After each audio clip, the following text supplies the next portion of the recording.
to you. Amen? Amen. After he dedicated it to God, as we are dedicating this church to God, the whole place was filled with smoke, representing the presence of God. Anywhere the Spirit of God is, when someone comes in here, if the person was sick, the person will get healed. If the person is looking for a job, the person will get the job. If the person is looking for a wife or husband, the person will get. If there is family problem in the person's home, it will go away. Because darkness and light do not dwell together.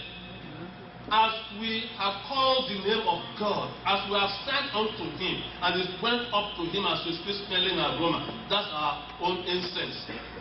And his presence is here. Because I can feel it. Anybody that walks in here with any situation that is not of God, that problem must go in Jesus' name. Amen. And it doesn't matter whether the person believes or not. For the man that was being lowered to Jesus Christ, he was unconscious. He didn't even know what was going on. But the faith of the people that lowered him down healed him. Jesus said, the Bible tells us that it wasn't even his faith that healed him, but that of the people that lowered him down. In the same way, with the faith with which we have dedicated this sanctuary to God, that's what's going to heal any person. Even if the person is the greatest heathen, that don't even believe in God at all, if the person walks in here, the person must be healed in Jesus' name. Amen. There are no two ways. No but if or maybe.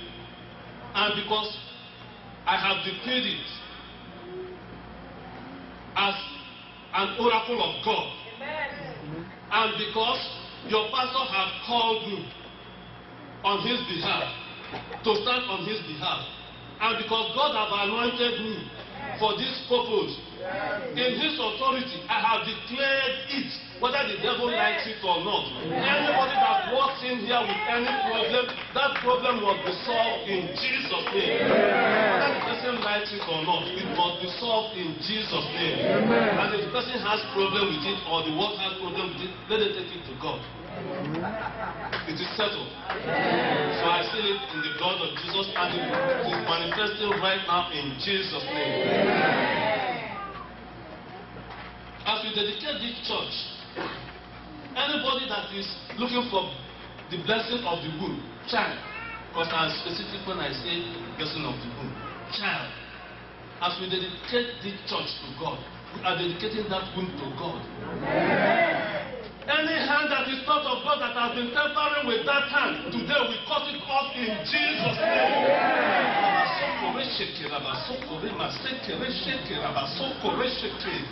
I decree it, so be it. Amen. Thank you, Jesus. Amen. Any husband or wife there has been problem, as we dedicate this church to God, we are dedicating your marriage to God. Amen. All those arrows that are causing problems in your marriage must come to an end today in Jesus' name. I decree in Jesus' name, so be it. Amen. If the devil has question, let it take it to God, not to your marriage. Amen. Your marriage is free today in Jesus' name. Amen. All arrows of confusion that are being fired to churches. I know what I'm talking about. If you don't know, I know.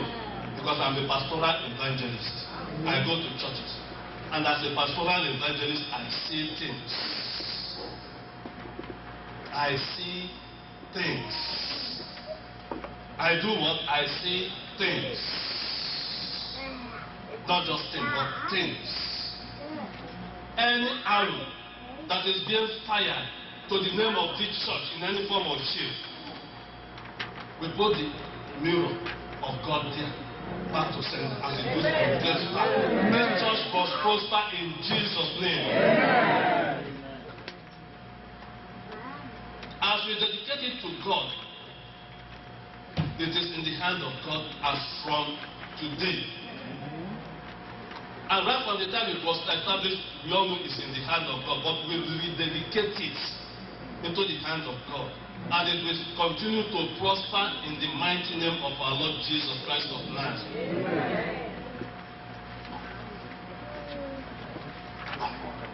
Thank you, Jesus. Thank you, Lord.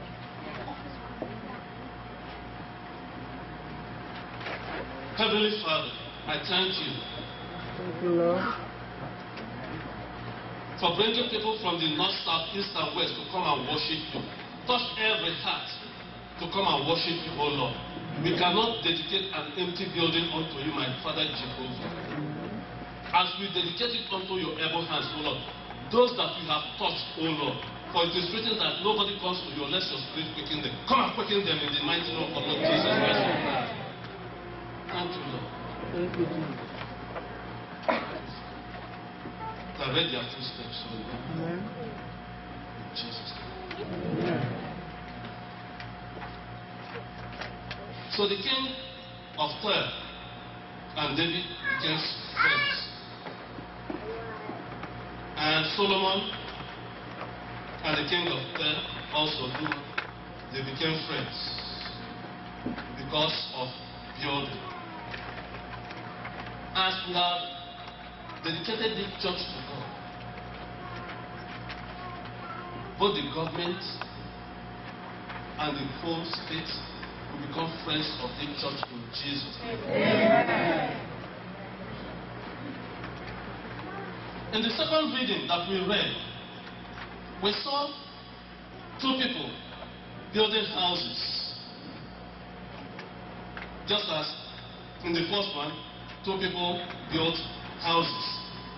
In the second one, two people built houses. And now we have moved into this house. That one first, this one second. But guess what? The better one is yet to come. Amen.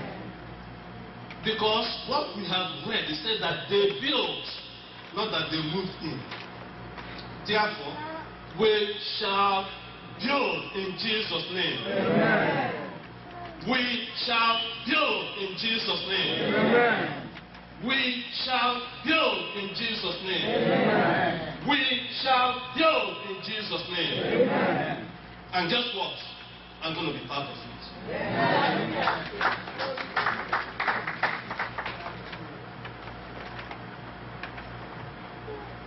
Now, those of us that are making $20, for example, God will, for the purpose of building this house, because I have decreed it in the name of Jesus, promote it to 30 and 50 and 60 and $80. For the purpose of building this house.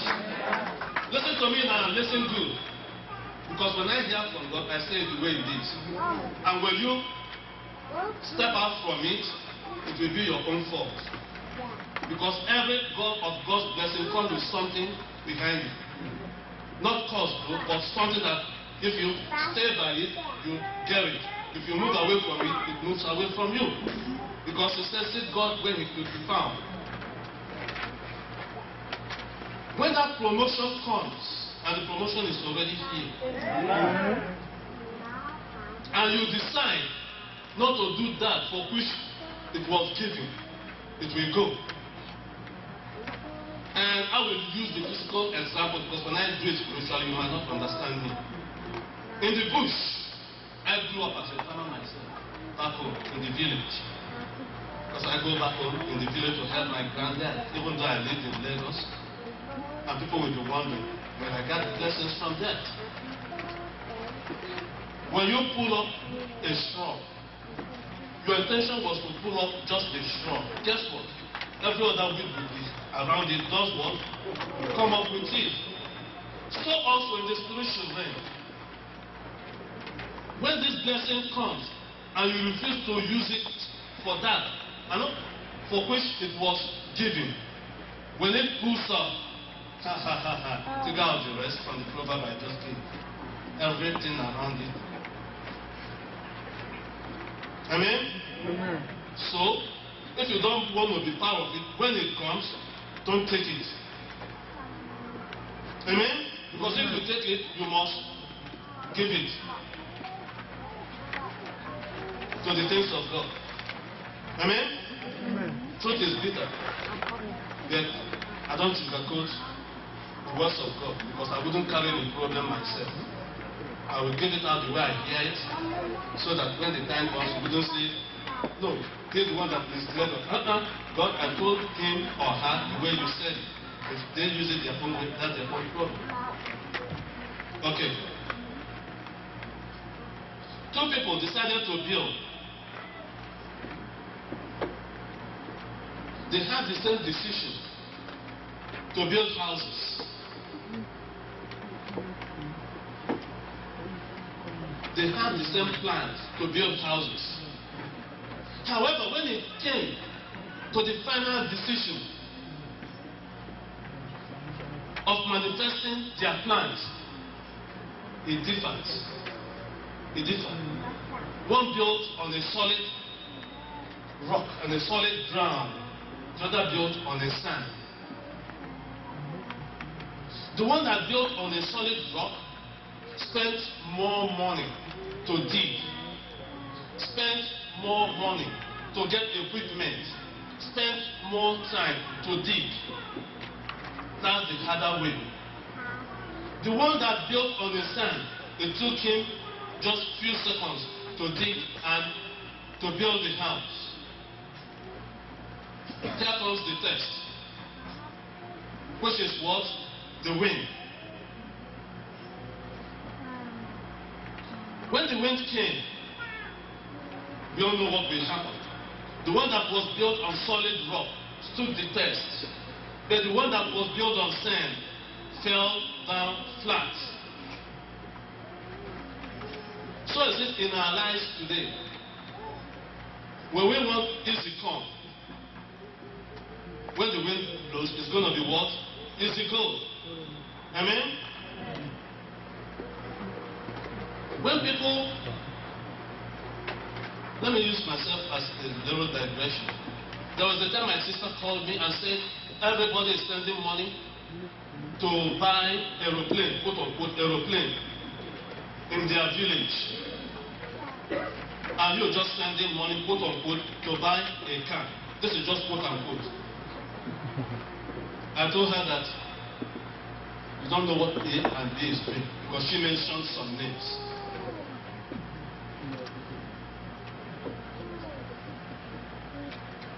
Three weeks later, she called me.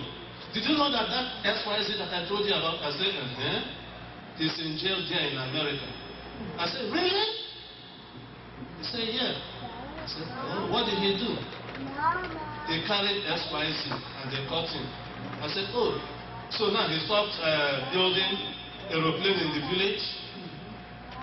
Easy come, easy go. But when you plan your things and have solid foundation, when the police car is passing, you wouldn't fear because you know yourself. Amen? Amen. The same thing in the things of God. When you make Jesus Christ your foundation, when the devil blows his whistle, you wouldn't fear. You will say, I know who I'm serving. When the sickness wants to make his own, you wouldn't fear. You will say, I know who I'm serving. By his stripes, I am healed. When your manager wants to come up with his or her own, you go to your closet. Because you say to yourself, I know who I'm serving. You go to your closet, you pray over it. You call men or women of God, your pastor, you all pray together, agree together. You go into night vision, you fast. Because it's you that wears the shoes, nowhere is cutting. The pastor cannot do everything for you. Don't say, oh, I called him and he said he will call me back and he never did. Remember, the pastor has his own salvation to take care of. Amen? Amen. All we pastors and the elders here, everybody has his own salvation. Even I myself, I'm not perfect. Amen? Amen. I pray for myself too. I go before God every day asking him for forgiveness. I pray for myself. I cover myself. Remember, the higher the anointing, the higher the attack, and the higher the temptation. So don't think that we as pastors that, oh, we have it, rosy. So anytime you call the pastor, he doesn't call you back. Don't bear grudges. Amen? Amen. The Spirit is leading me here for a purpose. And it's for somebody here. I don't want to point the person. Amen? Amen. I know you all will still love me. But when you, in front of a prophet or a man of God, many things are being revealed. And when God says say, I say. When he says hush, I hush. If you don't tell me to talk, I don't talk. But if he tells me to talk, I talk. I don't care who it is. Once God tells me to talk, I talk. Because if I don't talk, I'll be in big trouble. And I rather offend man than offend God. Because if I offend you and you start running after me, I run to God. But if I offend God, who am I going to run to?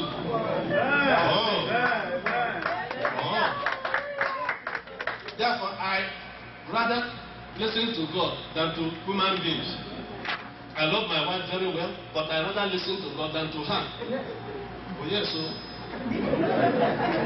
Because when the problem comes, she will take her hands off. It will be only me. All she can do is pray for me. But the problem is still there. There's only God that can solve it, and it's only me. So you that bears the shoes know where it hurts you most. So you know how to pray and how to direct your prayers. Amen? Amen. And you know when the stuff happens and when to start the praying.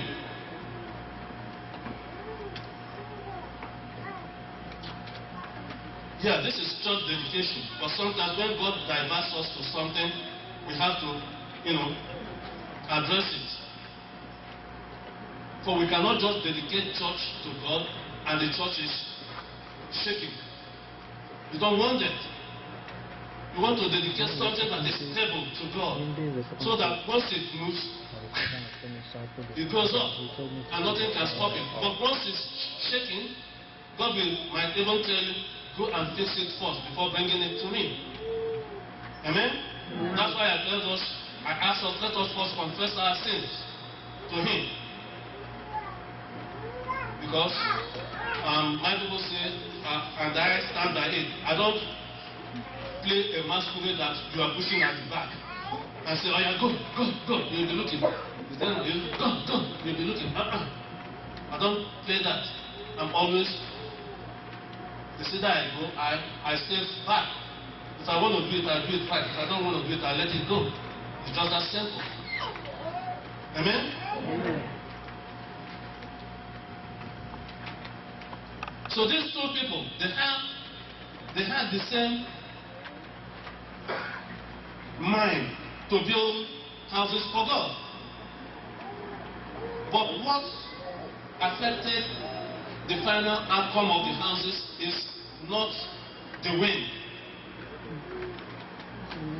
The wind was not what through the one that built on the sand. The wind was not what destroyed the house. You might say, oh, how come it's not the wind? But you just said that when the wind came, it threw it down. Yes, what we can see is the wind, but it is their decision. It is their decision that was the final stand or final stance of the final output. Because if it were the wind that threw down the one on the sand, it would have thrown down the other one too, because it's the same wind that came. So it is their decision, the one that decided to build on a solid rock. It is their decision that was what necessitated the final output. So the question I want to ask us today is, what decision are we making today?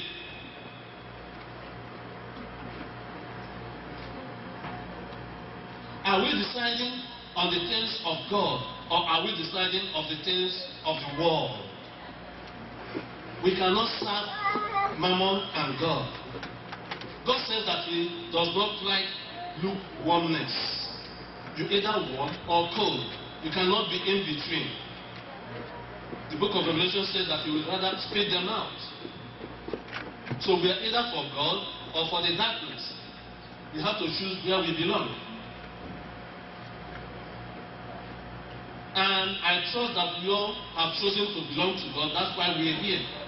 And that's why we have decided to dedicate this church to Him. And the word build keep coming into my mouth. So I will keep saying it. Anytime it comes again, I will say it. Because it's already built in the spirit realm. It's just for it to manifest. So it's their final decision to decide where to build. That's what necessitated whether the house will stand or fall. Those of us that decide to build on the solid rock, which is Jesus, will stand the test. And because all of us here have decided to build on Jesus, any test that comes, we will stand it in Jesus' name. Amen. All the testimonies are living examples.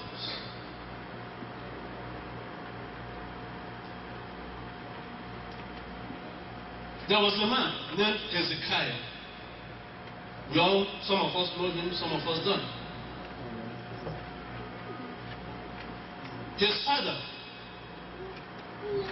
was a king. And we know, like in those days, even till today, when the father dies, the son takes over as a king.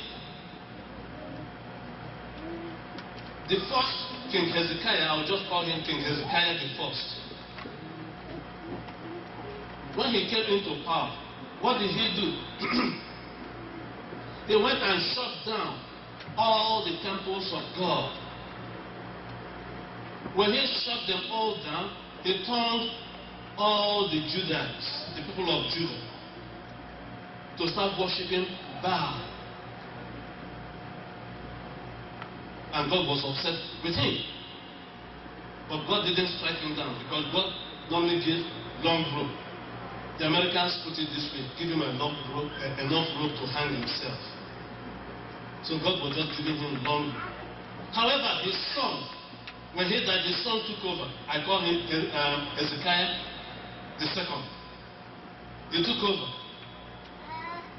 Now, all the temples that his father shut down and locked, he went and did what? He opened all of them. What is this showing us? That it's not necessary for us to follow our father's decision headlong, whether it's good or bad. We have senses. There are some things in my own compound that I know are not right. I didn't follow them. I turned my back on them. My grandfather, for example, he used to be a Christian long before my dad was born, but he turned around when people started talking to him, saying, how are you going to stay and let your father's staff diminish? So he turned around and became a pagan. But my own biological father is neither a Christian nor a pagan, but he's more of a pagan, of a Christian, excuse me. He's more of a Christian. Because I haven't seen him worshiping any idol. But still, I haven't ever seen him going to church. So I don't know where he belongs. So he's a neither nor. What I call neither nor. But my mom is a born Christian. Holy Ghost filled. But in the Catholic way. When I grew up, when I was born, I go to church with them, but I refused. I refused to be a neither nor, and I refused to follow my granddad. Even though I met him, he would kill out before his whatever, and call on his daddy's daddy that has died to tell God because they are now closer to God. Just imagine that. Isn't that stupidity? But because I was little, I couldn't challenge it. If it were now, I would challenge it. But yet, as a little boy, I refused to follow him. I would rather follow my mom to the Catholic church. That's how I went into the seminary, elementary school, and all those stuff. But this is the point, anyway. That my granddad is worshiping whatever doesn't mean I should worship it too. That my father is a neither nor doesn't mean I will be a neither nor either. But check this out. At the later age of his life, before he died, at the later age, he started going to church. Started converting people to church. And guess what? When he moved from the township into the village, about 8 years before his death, he retired and moved to the village. He said he's done with the lesson. He told people, you tell the villagers, say, do you know that my son George? They'll say, yes, he's in America. They'll say, what? Do you know what he will tell them? He'll say, if you want your son to be in America too, come follow me to the God that George is serving. It is his God that took him to America. I didn't put even a penny to send him there. You all know George. You all know where he was before the Civil War. You all know where he was after the Civil War. But now he's in America from nowhere. And if you want God to do it for you, come, let me take you to the same church that George was going, and the same God will do it for you. And those people were following him. That's how he converted our whole village to God before he died. Amen? This graduation is for somebody. It is for somebody. Actually, 3 of you. Take out your hand there. That your father is doing it, that your mother is doing it, doesn't mean you should do it. Take your hand out and follow God fully. Don't be what we call follow. They are going to church. Let me follow them. Then you come back, you go and do what you're doing under your closet. Amen? Because when you do it and come, you are bringing infiltration into the church. We all know what happened when what's his name? Holy Spirit, help me. Eckhart. Just one man brought just a single thing into the camp of the Israelites. And he contaminated the whole camp. Just one man brought just little thing into his house. Not to the house of everybody, just into his own house, everybody was contaminated. One person can contaminate the whole thing that we are doing today. Just one person. But before we came, I know the pastor prayed over it, I prayed over it too. So, make up your mind where you want to belong to. If you want to belong to them, stay out church. Oh yes, I said it. You can not like me anymore. So, if you want to belong to God, follow Him. If you don't want to belong to God, then leave Him alone. Says the Spirit of the Lord. Don't bring infiltration into the church. One person can bring the whole church down, both spiritually and physically. And since my brother has invited me to this church, I wouldn't stand as a man of God and see it happen. I will fight you. Trust me, spiritually. I will go into fasting till you leave Texas. And if you want to start now to shoot your arrow, you can, but you wouldn't get me.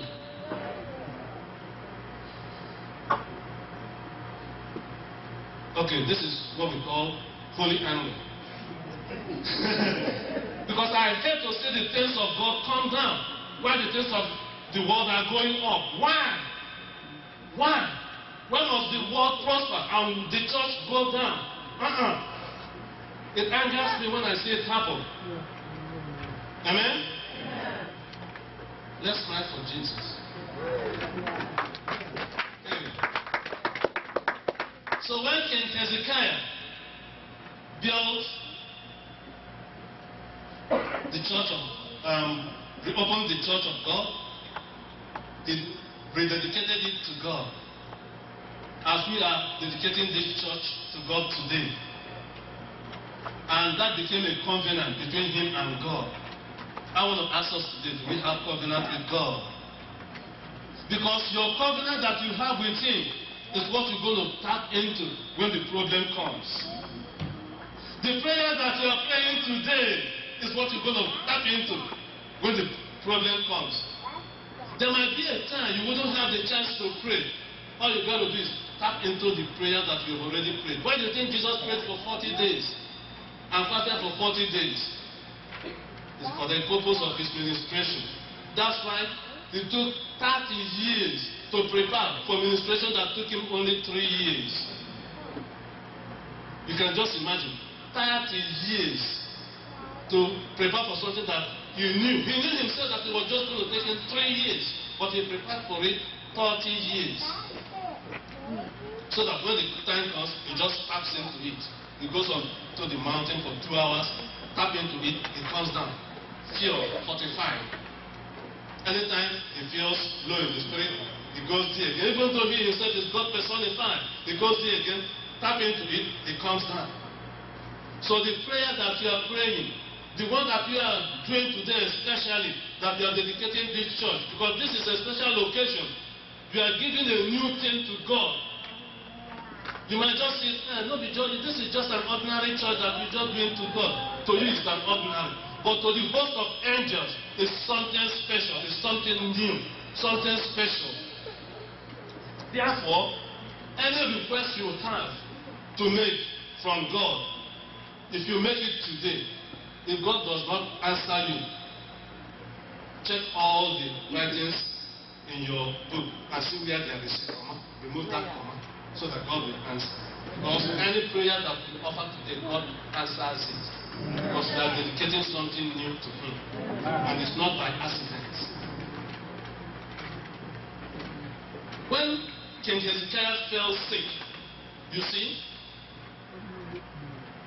it's not easy. It said that uneasy is the head that wears the crown. Any head, be it the pastor, be it the husband, or be it the wife in some cases where the wife is a single mother, or be it a president of a nation or a president of a society, of a job, any head, even the president of the choir is a head.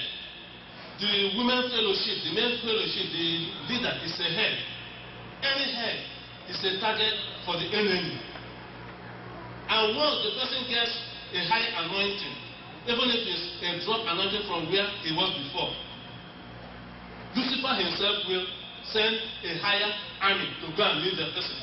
You see, just as in this physical, you have corporal, lieutenant, major.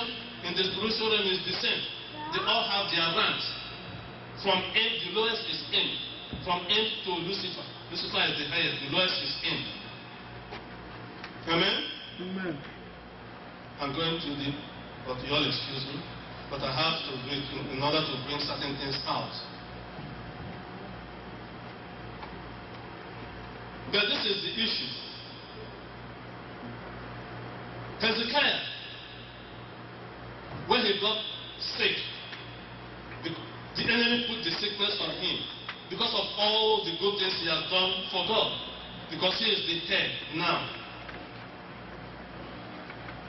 The pastor is the head, pray for him.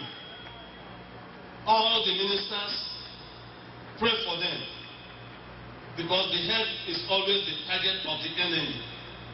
Pray for the head. If you don't pray for the head, you don't have any right whatsoever to criticize. And when you pray for the head, it's not a right for you to criticize. Because you yourself, you're not perfect.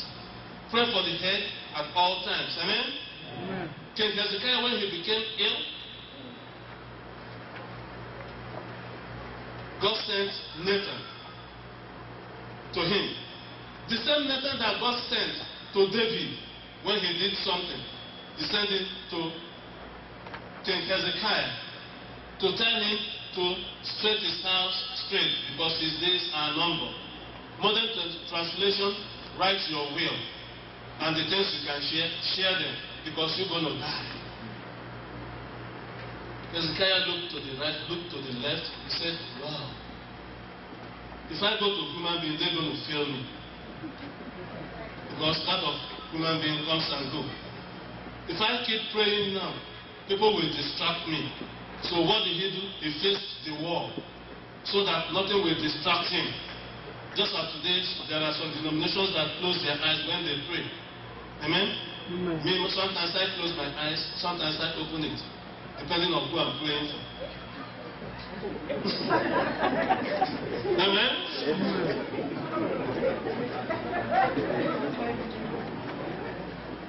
So, King Hezekiah, he faced the wall, and he started praying.